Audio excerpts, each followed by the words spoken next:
Makhtar Sall, honorable.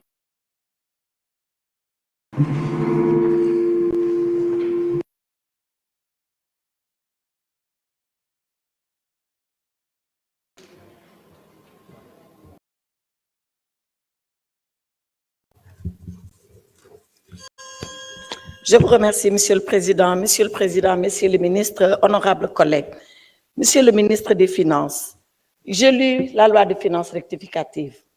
Pour moi, elle contient 3 curiosités sur lesquelles nous devons nous arrêter. La première curiosité, c'est que de mon point de vue, cette loi viole l'orthodoxie financière.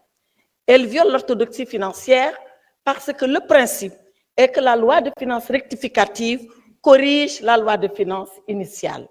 Or, et vous l'avez expliqué dans l'exposé des motifs, il est arrivé des dépenses auxquelles vous devez faire face. Les inondations en font partie, les élections en font partie, la restructuration du gouvernement en font partie. Comment se fait-il que vous ayez déjà consommé tous ces crédits pour venir nous demander de voter la loi? Il fallait d'abord voter la loi avant de les consommer les crédits, mais les élections sont derrière nous. Vous nous demandez de vous octroyer des crédits de 20 milliards que vous avez déjà dépensés pour les élections. Première violation de l'orthodoxie financière. Parce que c'est comme si un enfant venait prendre 10 000 francs de la poche de son papa, aller les dépenser entièrement et revenir dire à son père, j'ai besoin que vous me prêtez 10 000 francs, alors qu'il les a déjà pris. Voilà la première violation. Deuxième violation de l'orthodoxie financière.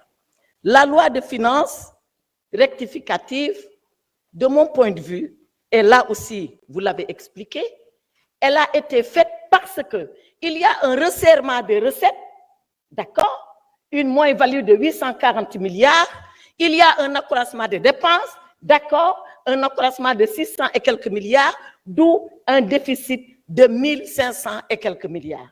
Mais alors, monsieur le ministre, si nous devons resserrer les recettes, nous devons aussi resserrer les dépenses. Or, qu'est-ce que vous faites? À la page 25, je crois, du budget, vous dites exactement ceci. Sur le fonctionnement, vous consacrez dans la LFR 1676 milliards contre 1571 milliards. Vous êtes en train d'accroître les dépenses de 194 milliards. Pourquoi, alors que vous nous demandez de serrer la ceinture, vous augmentez ces dépenses qui sont des dépenses de fonctionnement? Pour que le peuple sénégalais sache, les dépenses de fonctionnement, c'est les dépenses de prestige pour votre confort, c'est les bureaux, c'est le matériel, c'est tout ce qui fait le confort du gouvernement. Donc, vous réduisez les recettes, vous dites que vous les diminuez et vous augmentez les dépenses. Ce n'est pas de l'orthodoxie financière. Et dans le même temps, vous réduisez les dépenses d'investissement. Voilà pourquoi Mamadou Mouridiaou à Matam, tous les chantiers sont arrêtés et c'est ici, dans la loi de finances rectificative. Pour finir, cette loi de finances que vous nous demandez de voter, elle est illégale. Elle est illégale parce que vous connaissez la loi organique qui encadre la loi de finances. Elle devait être présentée en cours d'exercice. Nous sommes à 4 jours ouvrés de l'exercice. 4 jours.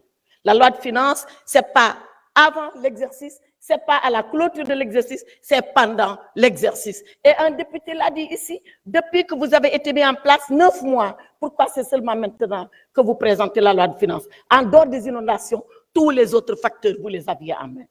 Enfin, monsieur le ministre des Finances, revoyez vos chiffres. Vous nous dites dans le cadrage budgétaire que le déficit, il sera à 3% 2027 pour être dans les critères de convergence de l'UEMOA. Dans le projet que j'ai là, dans le projet Sénégal 2050, il est dit que ce déficit sera à 3% dès l'année prochaine. Qui croit? Le projet ou le budget? Répondez à cela, je vous remercie. S'il vous plaît, merci beaucoup. La parole est à honorable député Aïb Dafé.